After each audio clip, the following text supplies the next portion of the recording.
గత ఎన్నికలలో జగన్ ప్రభంజనం వీచిన విశాఖ నగర పరిధిలో 4 అసెంబ్లీ సీట్లలో వైసీపీ ఓటమి పాలైంది.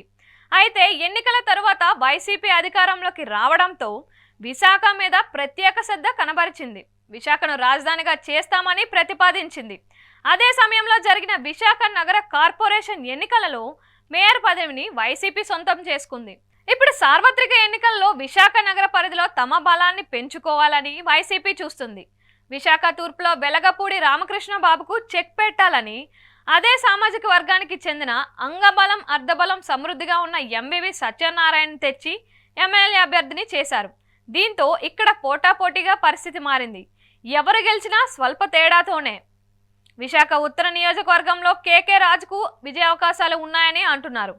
బీజేపీకి టికెట్ ఇచ్చినా ఈసారి వైసీపీదే ఈ సీటు అని చెబుతున్నారు. విశాఖ పశ్చిమలో కాపులు టీడీపీ తీరు పట్ల అసంతృప్తిగా ఉన్నారని టాక్. దాంతో పాటు టీడీపీలో టికెట్ దక్కక బయటకు వచ్చిన పాషర్ల ప్రసాద్ పోటీ చేస్తే మాత్రం టీడీపీకి దెబ్బ తగిలే అవకాశాలు చాలా ఎక్కువగానే ఉన్నాయి.